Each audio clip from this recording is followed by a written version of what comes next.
सब श्रद्धा से आप यहाँ आए हो। अपना ही घर है सबका ही।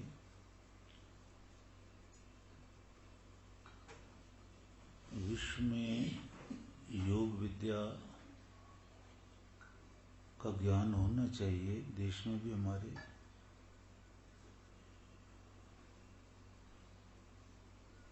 पर वेद विद्या का ज्ञान न होने के कारण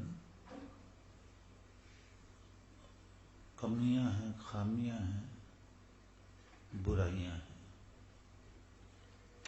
वेद विद्या का ज्ञान न होने के कारण योग विद्या नहीं चल रही। योग से लोग पैसे कमाते हैं, योग विद्या से, और वो योग विद्या होती भी नहीं है। इस चीज को समझे। आप हवन करते हैं, यज्ञ करते हैं, ईश्वर का नाम का स्मरण करते हैं, ये ईश्वर की उपासना है। और आपको योगाभ्यास का भी ज्ञान दिया गया।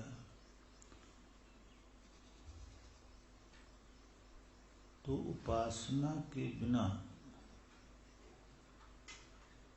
योगाभ्यास नहीं किया जाता। उपासना के बिना योग विद्या फल नहीं देती।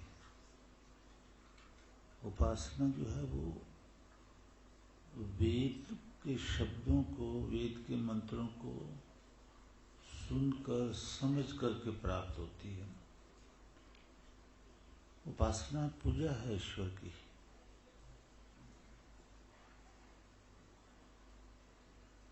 जैसे परमेश्वर एक है, ऐसी उसकी उपासना की विधि भी एक ही है, एक जैसी ही है।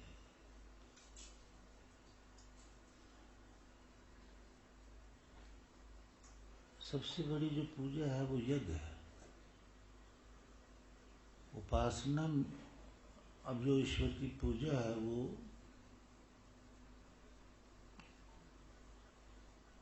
उसमें तीन चीजें बार बार हम समझाते हैं ना भाई। ईश्वर के गुणगान होने चाहिए, स्तुति। स्तुति नहीं है तो ईश्वर की पूजा नहीं है। स्तुति से समझ में आता है ईश्वर किसको कहते हैं।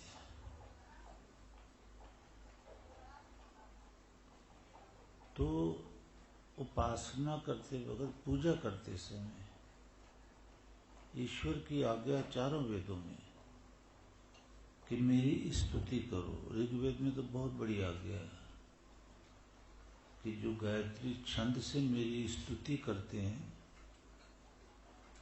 उससे मैं शीघ्र प्रसन्न होता हूँ।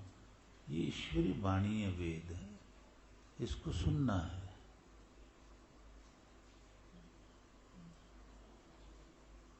तो ईश्वर के गुणगान अगर कहीं नहीं हो रहे हैं तो पूजा नहीं हो रही है। गुणगान करने यानी स्तुति करना एक नियम है, एक धर्म कर्तव्य है।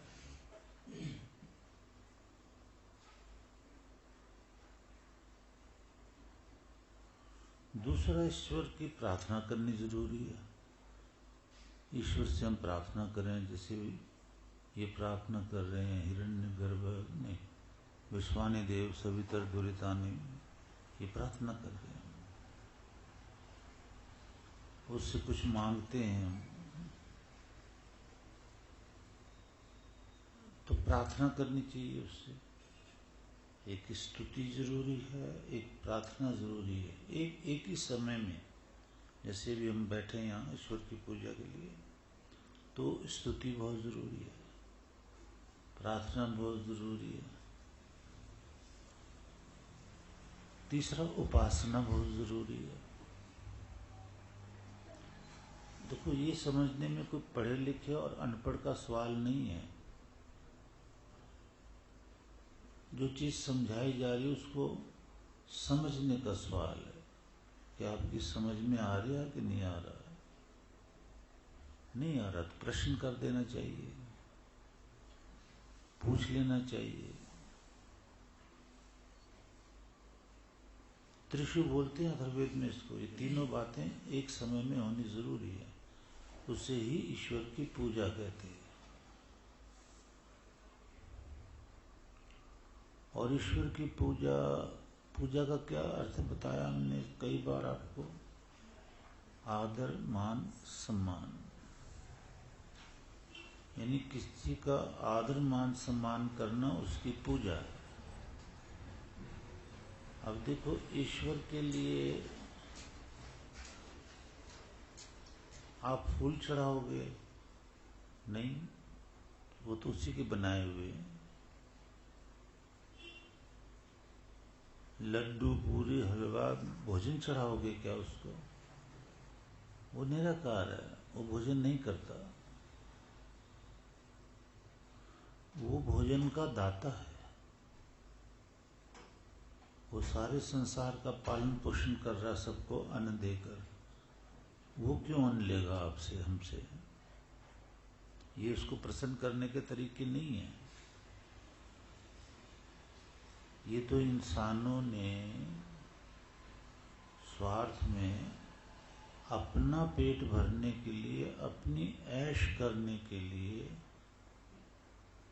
ईश्वर की मूर्ति आदि बना करके उस पे चढ़ावा चढ़वा रखा है। वो तो सब पंडित ही ले जाते हैं, जो भी पुजारी हैं। ईश्वर को तो जरूरत नहीं है। और न ही उसने वेदों में ऐसा कहा कि मुझे मेरी पूजा में लड्डू चढ़ाओ, बर्फी चढ़ाओ, पैसे चढ़ाओ। ऐसा ईश्वर ने नहीं कहा, क्योंकि ईश्वर को जरूरत नहीं है। ईश्वर दाता है, कुछ लेता नहीं है। ईश्वर दाता है, इसलिए उसने कहा कि यज्ञ में माता पिता गुरुओं का सम्मान, यज्ञ का पहला अंग है ये। तो धन तो आप माता पिता गुरुजनों को दो, जो तुम्हारी सामर्थ्य है उसके अनुसार। और फिर साथ में समझाया, यज्ञ यज्ञम गच्छ यजपतिम गच्छ। जब तुम माता पिता गुरुजनों की सेवा करोगे, उनको वस्त्र, धन, अन्न इत्यादि सब कुछ उनका ख्याल रखोगे, तो यज्ञ यज्ञम कुछ भगवान को प्राप्त होता है। ऐसा समझो, ईश्वर कह रहा है कि ये मेरी पूजा है, ये मेरा आदर मान सम्मान है। मैं कुछ नहीं लेता, क्योंकि ईश्वर दाता रत्न धातुमम, सारे रत्नों का देने वाला, अन्न इत्यादि देने वाला वो ईश्वर है। निराकार ईश्वर, सर्वव्यापक सर्वशक्तिमान ईश्वर, सब कुछ देता है, लेता कुछ नहीं है। ये ईश्वर के गुण हैं कि वो देता है, वो दाता है, लेता कुछ नहीं है। सबसे बड़ी विद्या दान कर दी उसने चारों वेदों की, है ना। आप समझते नहीं हो, या समझो कि पशु पक्षी को ईश्वर ने शरीर दे करके संसार में छोड़ दिया। उसको भगवान अन्न जल इत्यादि भी दे रहा है। वो भी मनुष्यों की तरह संतानें प्राप्त करते हैं, सब कुछ मनुष्यों की तरह है। लेकिन फिर भी हम गधे घोड़े को, पशु पक्षियों को मनुष्य की तरह तो नहीं मानते ना। मनुष्य जैसी बुद्धि तो उनको भगवान ने नहीं दी। पशु पक्षी, घोड़े, गधों को, बिल्ली को, कुत्ते को, शेर को, किसी को भी मनुष्य जैसी बुद्धि नहीं दी है। ये सर्वोत्तम बुद्धि है मनुष्य के पास। इसमें ये सब गुण है कि इसको छोटा सा ज्ञान दो, अगर कोई जिज्ञासु है तो उतने ज्ञान को प्राप्त करके ही वो उस ज्ञान को और बढ़ा देता है, अपने आप ही बढ़ा लेगा उसको। एक इशारा करो तो वो और ज्ञान अपने आप ही प्रयत्न करके प्राप्त कर लेता। ये बुद्धि गधे घोड़ों की नहीं है, पशु पक्षी की नहीं है। अब जैसे वेदों में आता है यथा तथ्य अर्थान शाश्वतीभ्यः समाभ्यः। शाश्वतीभ्य में ना अनादिकाल से, मतलब ये संसार बना उससे पहले भी बहुत बार दुनिया बनी, प्रलय में गई, फिर बनी, अनंत बार। तो शाश्वत सनातन टाइम से उन पृथ्वियों में भी, और जब ये पृथ्वी बनी तो इस पृथ्वी पे भी अर्थान वेद का ज्ञान दे दिया। समझते हो? गधे घोड़े को तो बना के छोड़ दिया, पशु पक्षी को अन्न जल भी दे रहा उसको, लेकिन वेद का ज्ञान नहीं दिया। और मनुष्य को वेद का ज्ञान दे दिया। शाश्वतीभ्यः समाभ्यः, समाज को अनादिकाल से यथा तथ्य अर्थान, यथार्थता से, सत्यता से, यानी ठीक ठीक अर्थात मैंने वेद का ज्ञान दे दिया। तो वेद को प्राप्त करके जीव ज्ञानी बन गए, मूर्ख नहीं रहे। देखो जानवरों में और मनुष्य में यही एक अंतर है कि उनके पास वेद का ज्ञान नहीं, हमारे पास वेद का ज्ञान। वो ईश्वर के बारे में कुछ सुन पढ़ नहीं सकते, हम ईश्वर की महिमा को सुन रहे हैं। अब आप समझदार हो, समझो कि जानवरों को ज्ञान नहीं दिया, वेद का हमें दे दिया। मान लिया हम वेद नहीं सुनते तो हम भी तो जानवर हैं, बाकी चीजें तो सारी हमारी जानवरों की तरह है कि हम भी सोते हैं, वो भी सोते हैं, हमें भी मौत से और चीजों से डर लगता है, कभी कहीं युद्ध ना हो जाए, बम ना पड़ने लग जाए, उन्हें भी होता है, वो भी डर महसूस करते हैं। हर चीज का हम भी करते हैं, उनकी भी संतानें, हमारी भी संतानें। वो भी भोजन करते हैं, हम भी भोजन करते हैं, वो भी निद्रा लेते हैं, हम भी निद्रा लेते हैं, लेकिन उनके पास वेद का ज्ञान नहीं है, हमारे पास वेद का ज्ञान नहीं। ये अंतर है, अब समझ लोगे। अच्छा, जैसे आप कहते ये अनपढ़ है, ये पढ़ा लिखा है, तो फिर अंतर क्या है? क्योंकि वो पढ़ा लिखा है, ये इसने पढ़ाई नहीं की, ये अंतर हो गया कि नहीं हो गया? ऐसे ही एक ने वेद विद्या प्राप्त नहीं की, एक ने वेद विद्या प्राप्त की, तो दोनों का अंतर हो गया ना, कि इसके पास वेद विद्या नहीं है भाई, ये नील है, इसके पास वेद विद्या है।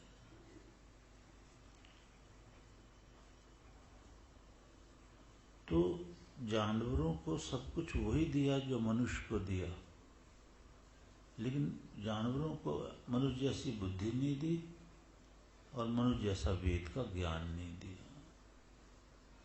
अब अगर मनुष्य भी वेद का ज्ञान नहीं प्राप्त करता, वो भी धर्मेण हीना पशु भी समाना, तो वो भी पशु ही है, वो भी जानवर है। भुवि भार भूतः मनुष्य रूपेण मृगाः चरन्ति। शक्ल तो मनुष्यों की है, नर नारी की है, लेकिन मृग जैसे कि मृग, जानवर, पशु मृग, पशु घास चर रहे हैं ना, खाते पीते सोते हैं, ऐसे भी ये भी खाते पीते सोते हैं, ये पशुओं के ही समान है। इस मनुष्य में, इस नर नारी में सारे पशु के ही गुण हैं, विद्वान का एक भी गुण नहीं कि इसने वेद विद्या प्राप्त कर ली हो। तो वेद विद्या के आधार पर ही हम मनुष्य या देवता कहलाते हैं। अगर हमारे पास वेद विद्या का ज्ञान नहीं है तो हम पशु कहलाते हैं। आहार निद्रा भय मैथुन्य समानी पशु भी नराणाम।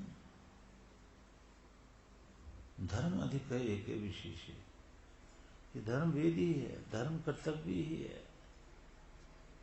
धर्मेण ही ना पशु भी समाना है। अगर हम वेदों को नहीं सुनते और अपने कर्तव्य कर्म नहीं जानते, अपना धर्म नहीं पहचानते वेद के अनुसार, तो पशु भी समान है, हम पशु ही हैं बस। समझ लें, वेद का सुनना हमारा कर्तव्य, हम पैदा ही इसलिए हुए हैं।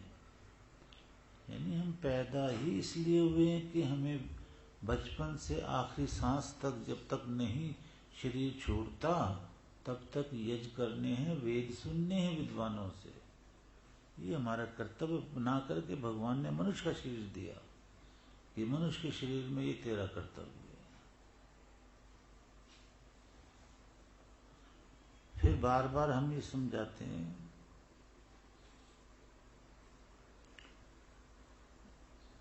कि मनुष्य का कर्तव्य वेद सुनने से क्या करना है, मोक्ष प्राप्त करना है। मनुष्य का धर्म, मनुष्य का कर्तव्य, यानी इस शरीर को जिसने भी पाया, जिसको भी ये मनुष्य का शरीर मिल गया, ईश्वर ने उसको कहा का मतलब वेदों में उपदेश दिया, तूने वेद सुनने, तूने यज्ञ करना है, तूने माता पिता गुरुओं की सेवा करके ईश्वर को प्राप्त करना है, तेरा मुख्य लक्ष्य ये है। इसको मैं कई तरह से समझाता हूँ, इस लक्ष्य को हम पक्का कर लें दिमाग में कि मनुष्य बनने का प्रयोजन क्या है। यानी मानव शरीर धारण करने का मुख्य लक्ष्य क्या है, क्या प्रयोजन है। आप सबको जो भी सुन रहे हैं,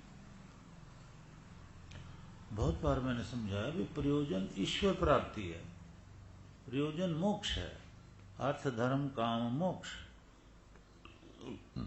फिर भी पैसा वैसा प्रयोजन नहीं है, समझो अच्छी तरह से। नहीं समझ में आता प्रश्न करो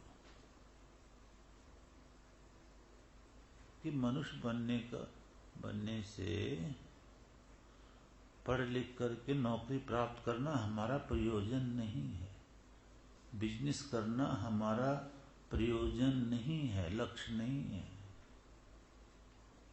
ये पढ़ना लिखना बिजनेस करना जरूरी जरूर है, समझो, अंतर समझो, जरूरी तो है, क्योंकि ईश्वर की आज्ञा धन कमाओ। क्यों? क्योंकि शरीर तो तभी पलेगा, परिवार तो तभी पलेगा, धन के बगैर नहीं, अन्न के बगैर नहीं। लेकिन धन क्यों कमाओ, परिवार क्यों पालन पोषण करो, बच्चों को क्यों पढ़ाओ लिखाओ? क्योंकि हमने ईश्वर प्राप्त करना है। समझ में आता है? लक्ष्य हमारा ईश्वर प्राप्ति है, धन कमाना नहीं है, शादी विवाह करना नहीं है हमारा लक्ष्य, संतानें प्राप्त करना हमारा लक्ष्य नहीं है। ये सब तो ईश्वर की आज्ञा है कि भाई गृहस्थ के शुभ कर्म करते करते लक्ष्य को प्राप्त करो। क्योंकि सृष्टि का एक नियम है, बहुत नियम है बाबा। एक ये भी है कि हर जीव यहाँ अपने पिछले जन्मों के कर्म भोगने आया है। तो गृहस्थ आश्रम उसे भोगने का चांस देता है। गृहस्थ आश्रम में संतानें उत्पन्न होती हैं और वो फिर अपने कर्मों को भोगती हैं। तो इसलिए गृहस्थ आश्रम लक्ष्य नहीं है कि भी जरूरी शादी करनी है। ऐसे ही पशु पक्षी बनाए हैं, नर नारी पशु पक्षी में भी मेल फीमेल, तो उनको भी संतानें हों और वो संतानें कर्म भोगें, वो भोग योनि है। समझते हो? जिसको नहीं समझ में आया प्रश्न करे। वो लोग, किसी का कोई प्रश्न है क्या? समझ लो ना, मतलब पशु पक्षी को भी, और ये काम रूपी वेग इतना दे दिया है भगवान ने कि इसे करोड़ों में लाखों में कोई एक ही दो होगा जो नर हो नारी हो या बेटा बेटी हो जो इसको रोक सके, इंद्रियां संयम करे। नहीं तो आकर्षण ऐसा भगवान ने बनाया है कि गृहस्थ आश्रम करना ही होता है जीव को। भीष्म पितामह जैसे, जनक की जो गुरु गार्गी जैसी, कात्यायनी जैसी, फुल्ला कोई ब्रह्मचारिणी होती हैं या ब्रह्मचारी होता है जो ये सुख नहीं लेता, ब्रह्म के सुख में डूब जाता है, क्योंकि ब्रह्म का सुख इस सुख से बहुत ज्यादा है, अनंत है वो। इसलिए ये सुख फीका लगता है, फिर ये फीका हो जाता है। तो अपने लक्ष्य को समझो बाबा, जिसको भी वैराग हो जाए वो भाग्यशाली है। नहीं होगा अगले जन्मों में हो जाएगा वैराग, साधना करते रहो। कि लक्ष्य तो हमारा ब्रह्म प्राप्ति है, गृहस्थ आश्रम भगवान ने बनाया है। गृहस्थ आश्रम ना हो तो फिर जीवात्मक कर्म भोग कैसे भोगेगी, न्याय कैसे होगा, ईश्वर का न्याय कैसे होगा? भाई आज किसी ने किसी का मर्डर कर दिया, किसी घर चोरी कर दी, किसी के साथ मार पिटाई कर दी, पुलिस से वो बच गया, कोर्ट कचहरी से वो बच गया। ऐसे कई होते हैं।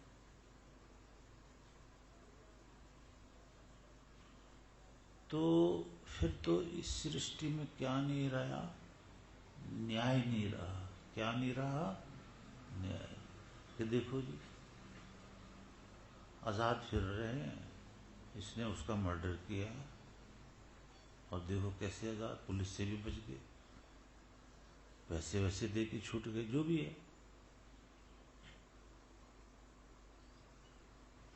तो फिर तो ईश्वर की नई सृष्टि में न्याय नहीं रहेगा। मतलब ये है कि छूट गए तो छूट गए, लेकिन परमेश्वर की न्याय से थोड़ी छूट गया वो। अब उसका जब अगला जन्म होगा, नियम ये है कि अब जो आप लोग कर्म करते हो, हम लोग कर्म करते हैं इस जीवन में, उसका फल अगले जीवन में भोगा जाएगा। भोगा जरूर जाएगा, ईश्वर क्षमा नहीं करता।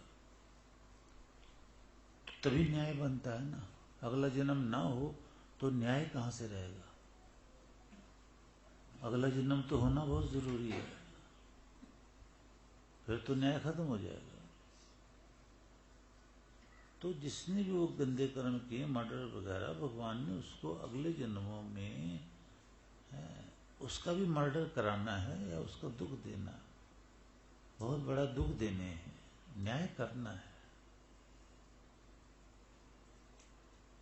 जो भगवान के नियमों को जान जाता है वेदों से, वो पाप छोड़ता है कि मैं कहां बचूंगा, भगवान ने मुझे सजा देनी ही देनी है, तो मैं पाप ही क्यों करूं? वो तो बच जाता है। लेकिन जो ईश्वर के नियम नहीं जानता, वो पाप करता है। वेदों में ईश्वर के तो ये नियम है ना। तो हमारा लक्ष्य मैं समझा रहा हूं वो ईश्वर प्राप्ति, चाहे इस जन्म में हो, उससे अगले जन्म में हो, उससे अगले जन्म। हमारा ध्येय ये होना चाहिए ईश्वर प्राप्ति, और अगला जन्म हमारा अच्छे कुल में मनुष्य का ही हो। इसके लिए हम क्या करें? क्या खाए पिए सो जाएं? ये तो पशु योनि होगी।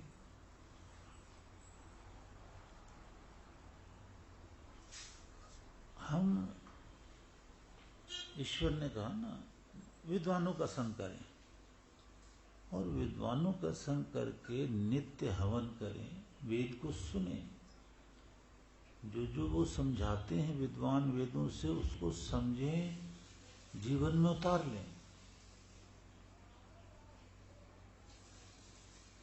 तो गरीब हो अमीर हो कर्मों से है, लेकिन उस गरीब के शरीर में भी जीवात्मा है, अमीर के शरीर में भी जीवात्मा है, पुरुष के शरीर में भी जीवात्मा है, नारी के शरीर में भी जीवात्मा है। उस जीवात्मा ने तरना है, उस जीवात्मा ने ईश्वर को प्राप्त करना है। तो वो जीवात्मा इस शरीर से, ये गुरु का उपदेश चल रहा है ना, कि उस जीवात्मा का उपदेश है वेदों में ईश्वर का, कि वो इस शरीर से यज जैसे श्रेष्ठतमाय कर्मणि प्रार्थयतु, संसार का सबसे श्रेष्ठ कर्म यज्ञ है, उसको प्राप्त करें। ये शरीर वहां ले जाए जहां यज्ञ हो रहा है। इस शरीर को वहां चला करके जीवात्मा वहां न ले जाए जहां पाप कर्म हो रहे हैं, वहां ले जाए।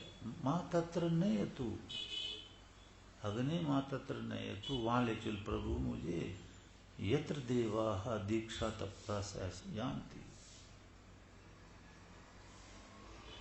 जहां विद्वान जाते हैं। दूसरा भाव जहां विद्वान रहते हैं, और वहां रह के दीक्षा और तप द्वारा कठोर तप करते हैं, ब्रह्मचर्य आदि गुण धारण करते हैं। श्रुतम तपः, शम तपः, दम तपः, स्वाहा तपः, दानम तपः, ये सारे तप ही तप हैं। योगाभ्यास कठोर, जहां ये होते हैं शुभ कर्म, हे प्रभु उस यज्ञशाला में उस विद्वान के पास मुझे ले चल, वहां जाकर मैं विद्या प्राप्त करूं। जीवात्मा का मुख्य लक्ष्य सुख प्राप्ति है, ईश्वर प्राप्ति। ईश्वर प्राप्ति के बिना सुख नहीं है, और वेद के बिना ईश्वर प्राप्त नहीं है, और विद्वान के बिना कोई वेद नहीं प्राप्त कर सकता। इसलिए विद्वानों का संग,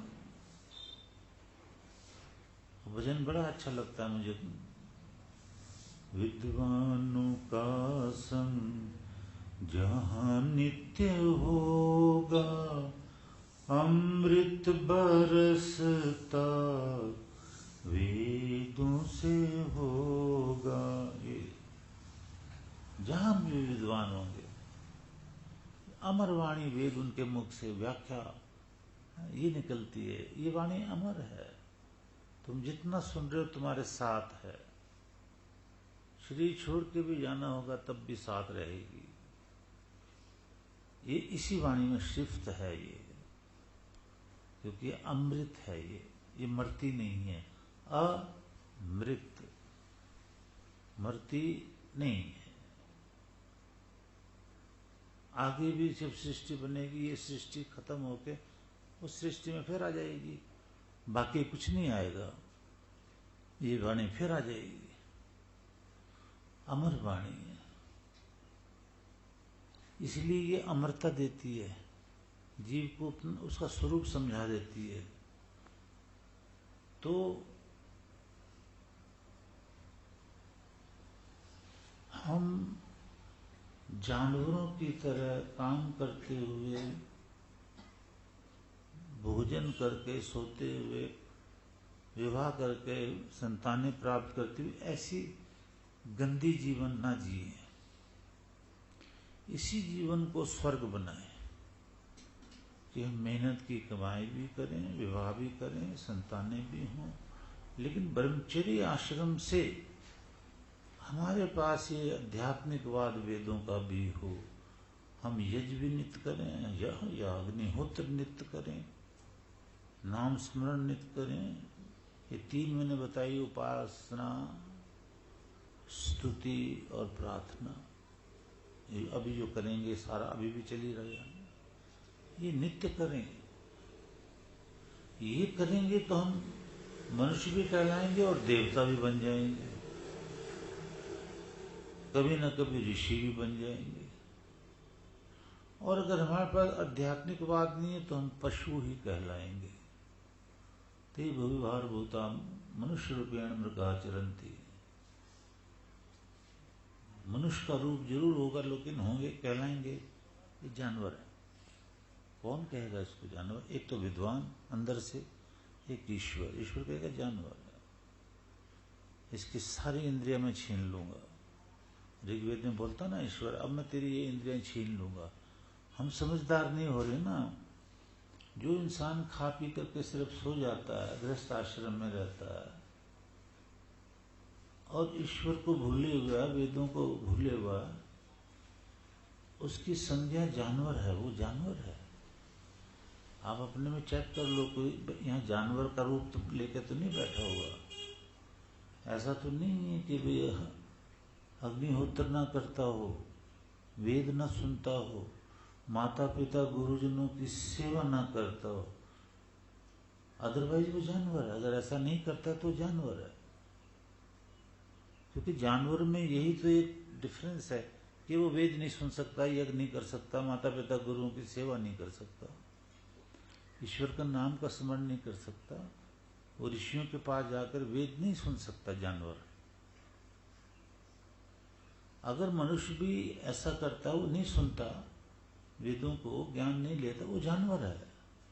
अपने मुंह मियाँ मिट्ठू जो मर्जी हो कि जी मेरे पास तो इतनी इंडस्ट्री है, मेरे पास इतना पैसा है, ये है। ईश्वर कहता है, विद्वान कहता है तो जानवर ना, ये सब छिन जाएगा, चिंता न करिए, सब छिन जाएगा तेरे से। और इतना रुपया पैसा तू ले करके सुखी कहाँ है? क्या कोई इंसान ईश्वर के नियमों को बदली कर सकता है?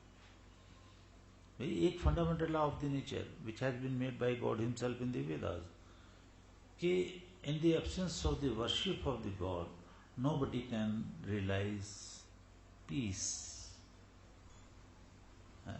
divine pleasure. ये सुख मिल ही नहीं सकता ईश्वर की भक्ति के बिना। एक नियम देखो, जैसे एक नियम है ना कि ऑक्सीजन के बगैर हम जी नहीं सकते, तो मान लिया अभी मेरी या किसी की ऑक्सीजन बंद कर दो, वो अभी मर जाएगा। नियम है वो।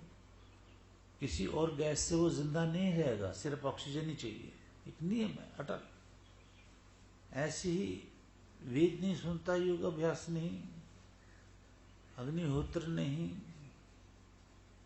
नाम स्मरण नहीं, पैसा बहुत है, कमाता बहुत है, बहुत कुछ है, जानवर है वो। ये नियम है। It is a fundamental law of the nature. ईश्वर का बनाया हुआ नियम है कि ये जानवर है।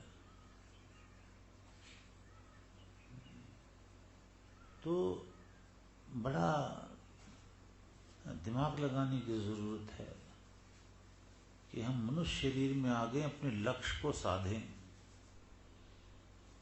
ध्यान जो युंजते मनो तो युंजते विप्रा विपश्चिता,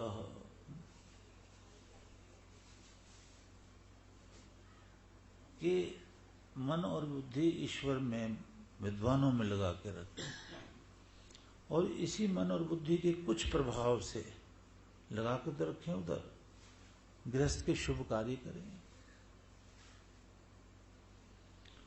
आज ये होता है कि सारी मन और बुद्धि मोह ममता ये तो गृहस्थ में हो गई है, धन कमाने में हो गई है, विषय विकारों में हो गई है, ये चल रहा है।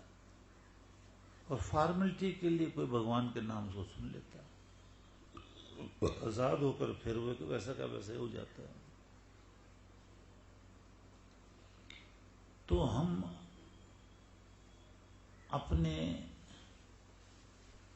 ध्येय को समझेंगे। हम आदमी के शरीर हमें इसलिए मिला नर नारी का, ईश्वर प्राप्त करना। उसके लिए कुर्वन्नेवे हे कर्माणि, शुभ कर्म करते करते हैं। और वो शुभ कर्मों का ज्ञान वेद सुन करके, यज्ञ करके होता है, अन्यथा नहीं होता। क्योंकि देखो अब दुनिया पूजा करती है, करे, लेकिन एक भगवान है जो ईश्वर है, वही कह रहा है कि मेरी पूजा ये है, कि उसमें प्रार्थना, उपासना, स्तुति होनी चाहिए और वेद मंत्रों से होनी चाहिए। एक ये उपासना भगवान की बताई हुई, वो उपासना इंसानों की बताई हुई। करने को सब आजाद है, जो मर्जी करो। स्वतंत्रता कर्ता स्वतंत्र है, यानी हम लोग, आप लोग स्वतंत्र हैं, जिस मर्जी मार्ग पे चले जाएं, अच्छे बुरे पाप पुण्य जो मर्जी करें, भगवान कभी नहीं रोकेगा। ऐसा अगर भगवान रोकता तो आप जरा देख लो, कोई किसी को हिंसा के लिए तलवार उठाता, वो उठाता राइफल, जैसे ISI उठाए बैठे हैं और उग्रवादी चोर लुटेरे, तो उठाते ही भगवान थप्पड़ ना मारता उसको खींच करके, सजा ना देता, क्यों उठाई तूने, तो फेंक पड़े। नहीं, वो ऐसा कहेगा, उसकी सृष्टि का नियम नहीं है। नियम यह है कि जो मर्जी अच्छा बुरा करो, का अदात कस्म यदात स अदात तस्म यदात, करो जो कुछ करना, फल मैं दूंगा। तूने बुरा कर्म किया है, तुझे बुरा फल दूंगा, तड़पा दूंगा, तड़पा तड़पा के मार दूंगा। तूने अच्छा कर्म किया वेद अनुसार, तुझे सुख दूंगा। कर्म फल सुप्रीम जज जो है वो ईश्वर है। इसलिए मैं कहता हूं ना कि सृष्टि में संतानें उसके हिसाब से, हमारे हिसाब से होनी बहुत जरूरी है, कि जो संतान आएगी अपना कर्म भोगने के लिए आएगी। मनुष्य चोले में अगर उसको अकल आ जाएगी, समझ आ जाएगी, तो वो ईश्वर की पूजा करेगा, अदरवाइज नहीं करेगा। अदरवाइज देखो, मैं सुबह बता रहा था, पाप को इंसान पुण्य समझ लेता है, उस पाप में दुख है, दुख है सुसुखा, दुख में सुख मान लेता है, वो अविद्याग्रस्त है। अविद्या, अस्मिता, राग, द्वेष, अभिनिवेश, पंच क्लेश, ये क्लेश है ना, वो अविद्या से ग्रस्त है। तो देखो, जिस कर्म में दुख है उसे वो सुख मान रहा है। अभी उग्रवादी हैं, इनमें दुखी दुख दुखी दुख दुखी दुख है इनके कर्मों से। जब भोगने पे आएंगे तो रोते रहेंगे, लेकिन अभी वो अविद्याग्रस्त हैं, अविद्या उनके पास, उन्हें ये पता ही नहीं है कि जो ये कर्म कर रहे हैं इसमें दुख ही दुख है। ईश्वर ने बहुत बड़ी सजा देनी है हमें। और भी इंसान जो विश्व में कोई मर्डर कर रहा है, कोई किसी के ऊपर कटाक्ष कर रहा है, कोई माँ बहन बेटियों को बुरी नजर से देख रहा है, कोई चोरी कर रहा है, कोई कुछ कर रहा है, तो उसे ये नहीं पता कि इसकी सजा मुझे आगे मिलेगी। वो ईश्वर के नियमों को नहीं जानता, क्योंकि वो वेद नहीं सुनता, वो सत्संग में नहीं जाता विद्या लेने। इसलिए वो ऐसा गिरोह बनाता है, ऐसा संगठन बना लेता है जिसका काम ही केवल बुराई है। वो बुराई को ही वो फिर अच्छा ही मानता है। इसको बोलते हैं अविद्या। ये अविद्याग्रस्त हो गया भाई। तो हम अविद्याग्रस्त ना हुए, वेद सुनकर के सही ज्ञान हमारे पास होना चाहिए। सबसे पहला ये कि हम मनुष्य हैं, हमारा लक्ष्य शुभ वैदिक कर्म करते हुए ईश्वर प्राप्ति है। हमारा ध्येय जो है गृहस्थ में घुसे रहना नहीं है। हमारा ध्येय सिर्फ पैसे कमाना नहीं है कि 90-90 साल की भी उम्र हो जाती, लोग पैसे कमाने में लगे रहते हैं, मरते दम तक पैसे कमाते हैं। ये वेद न सुनने का हश्र है। ये हमारा देह कहाँ से, मर जाते हैं फिर ये शरीर छूट जाता है, वो कुत्ते बिल्ली गाय भैंस का शरीर मिलता है फिर, क्योंकि हम वेद की स्टडी नहीं करते, सुनते नहीं भी, तो हम जीव विज्ञान नहीं जानते, ये शरीर के बारे में नहीं जानते, इसके अंदर जीवात्मा चेतन और परमात्मा ये नहीं जानते, और जीवात्मा के क्या कर्तव्य कर्म में इस शरीर से कैसे मुक्त हो जाए। कर्म बंधन में तो इस शरीर से छूटेगा, दूसरा शरीर मिल जाएगा, तो वो मरेगा, मान लिया कोई कुत्ता बन गया, मर गया तो पक्षी बन जाएगा, कर्म अनुसार। ये प्रकृति चक्र खत्म थोड़ी होता है, देख सुन रहे हो ना, अनादिकाल से ये जन्म मृत्यु जरा व्याधि दुख दोषानुदर्शनम अनादिकाल से है, यानी कोई पता नहीं कब से है। जितने आकाश में तारे हैं वो गिनो, गिने नहीं जाएंगे, मैं कहता हूँ गिनो फॉर एग्जाम्पल। मान लिया वो 1000 है, मान लो, उसका स्क्वायर कर दो,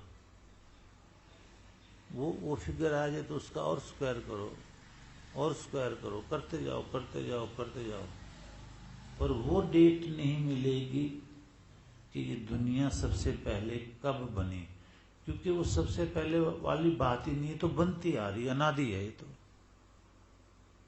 पता नहीं कब से बनी, बनने की डेट है ही नहीं, बस है, हमेशा से है और हमेशा ही रहेगी। इस पृथ्वी पे हम पैदा होते हैं अपना कर्म भोगने के लिए, हम सब कर्म भोग रहे हैं, ये हमारा पाप है। अगर हम कर्म भोग रहे हैं तो ये हम और भी पापी हैं। ईश्वर ने ऋग्वेद में ये समझाया 10वें मंडल 135 सूक्त में कि भाई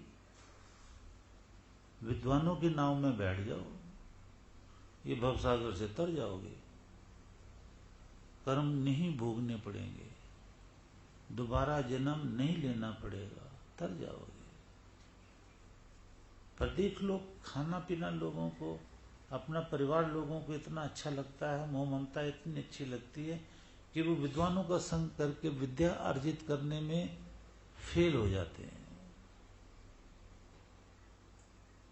और इसी मोह ममता के कारण वो फिर, यही कारण बहु स्वांग किए थे, 84 तन धर धर नाचो, सच तजी नाव विषय संग राजो। भाई जिस कारण तूने ये मोह ममता करी, 90 साल तक, 80 साल तक, 95 साल तक पैसे कमा के घर देता रहा, उसी से जो मोह ममता करी, उन्हीं लोगों ने तुझे अगला जन्म कुत्ता बिल्ली गाय भैंस का दे दिया, और तूने भी वो काम करे कि वो भी मर करके कुत्ता बिल्ली बनेंगे। ये क्या किया? होना तो ये चाहिए था तुझे विद्वान होकर के उन्हें भी शिक्षा दे करके, है ना, कठिन है ना। देखो आप खुद ही सोचो कि ये समय ऐसा चल रहा है, वेद विद्या नहीं रही, आप इस बात को नहीं समझ पाओगे। एक ही तो परमेश्वर है, एक ही वेद है, एक ही तो रास्ता है। ये थोड़ी कि कोई भी रास्ता पकड़ के आप कुछ भी कर लोगे, नहीं। ये चीज समझना आज मुश्किल हो गई है।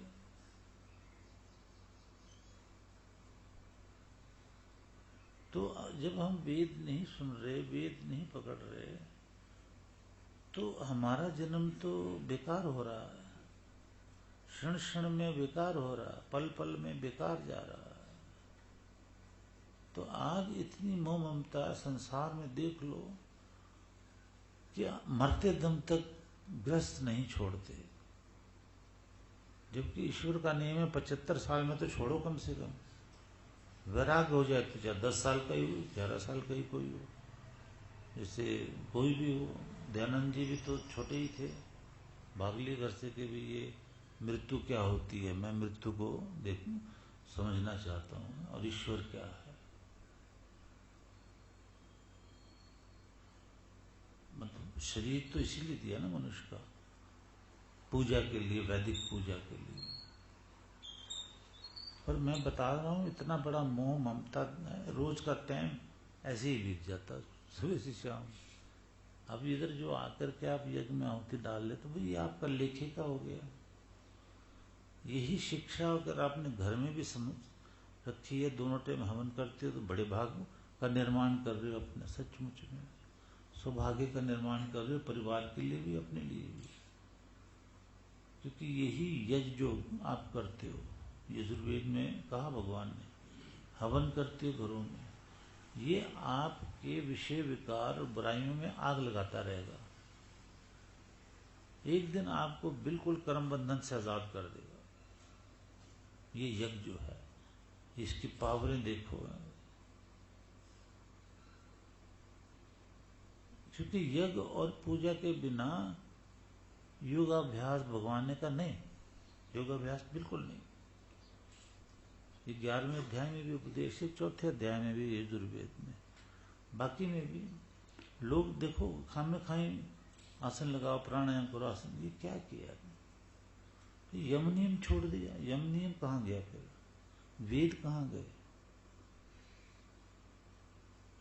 एहसान फरामोशी किसको बोलते हैं? कि जिसने हमें कुछ मदद करी, कुछ, उसे ही हम भूल गए। वेद ने योग विद्या दी, वेद को ही हम भूल गए। और वेद विद्या की टांग पकड़ ली कि जी आसन लगाओ, प्राणायाम लगाओ, ये योग है। ये योग है ही नहीं।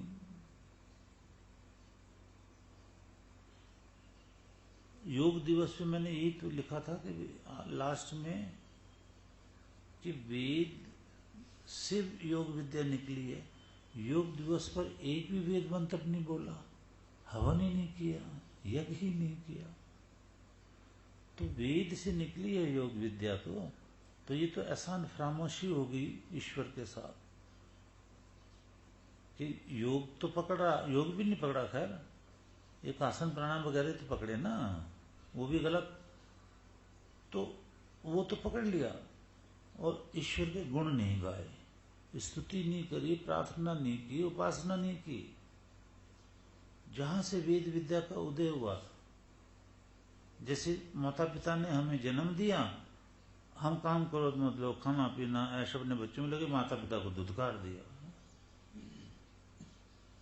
तो इससे बड़ा आसान फरामोशी और पाप कौन सा होगा? भगवान तो सजा देता है। ऐसे ही वेदों से योग विद्या निकली और वेद छोड़ दिए, यज्ञ छोड़ दिए।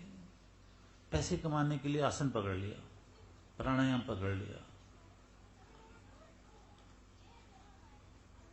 ये योग विद्या तो ईश्वर प्राप्ति के लिए है। ये स्वास्थ्य ठीक करने के लिए नहीं है। तो लक्ष्य समझो, लक्ष्य पूरा होता है वेद से, यज्ञ से, नाम स्मरण से, योगाभ्यास से। मनुष्य होने का लक्ष्य पूरा हो जाता है। धर्माचरण से, परोपकार से, मीठे वचन बोलने से, काम क्रोध मद लोभ अहंकार आदि बुराइयां त्यागने से। तो सबसे पहले ये समझो कि हम मनुष्य हैं, हमने वेद सुनने हैं, हवन करना है, नाम स्मरण करना है, योगाभ्यास सीखना है। ये पूजा है ईश्वर की। ये सब जो मैंने बोला यही पूजा है। ईश्वर कह रहा है वेदों में, ये मेरी पूजा है। योगाभ्यास करना उपासना है, यज्ञ करना उपासना है, पूजा है। अग्निहोत्र करना पूजा है ईश्वर की, क्योंकि उसमें 3 बातें कर रहे हो आप। प्रार्थना भी कर रहे हो, उपासना भी कर रहे हो आहुतियां डाल करके, और वेद मंत्र से स्तुति भी कर रहे हो, गुण गा रहे हो। तो हमने ये करना है, बार बार वेद सुनने, चारों वेद सुनने हैं। ईश्वर ने दिए इसलिए कि इसको श्रुति शुद्ध करना, कानों से वेदों को सुनो। ये वाक्य मुझे इतना अंदर जाके ऐसे कंपा देता है बॉडी को मेरी, कि जब अथर्ववेद में मैं ये सुनाता हूँ आपको भी, अध्ययन मैंने जब किया कि ईश्वर कह रहा है श्रुति न मां विराधिसी, वेद सुनना छोड़ मत देना। ये ऐसा वाक्य है कमाल का। तो वेद सुनना नहीं छोड़ देना। श्रुतम तपा, वो तो तुम्हारा तप है, तप क्यों छोड़ते हो? तपस्वी क्यों नहीं बनते? तपसा तपध्वम, तप कर तपस्वी बनना। तप से तपो, तपसा तप के द्वारा, तप करो, तप जाओ। यानी बार बार वेद सुनो, बार श्रुतम स्वाहा तपः, ये जितने स्वा कर रहे तप है। यज्ञम तपः, दानम तपः, शम तपः, शांति बनाए रखो। दम तप है, मन को कंट्रोल कर लो साधना कर करके, ये तप है। तप तो ये है, दुनिया जो बता रही वो तप थोड़ी है, भगवान जो बता रहा है वो तप है। तो ध्येय समझो कि हमें ईश्वर प्राप्त करना है, इसलिए हमें बार बार यज्ञ करने, बार बार वेद सुनने, उन पे चलना है। नित्य रोजाना आहुति डालने, घरों में हवन करना ईश्वर की आज्ञा है, क्योंकि इससे हमारा देह पूरा होगा। तो भी सब अच्छे हो रहे हैं। मैं 5 मिनट में आता हूँ, आप भी कोई नीचे जाकर के आना चाहे आ जाए। 5-7 मिनट में मैं आता हूँ। इसको थोड़ा बंद कर दो अभी है? अगर हवन होता तो फिर आहुति डालते रहते, पर अभी हवन शुरू नहीं किया।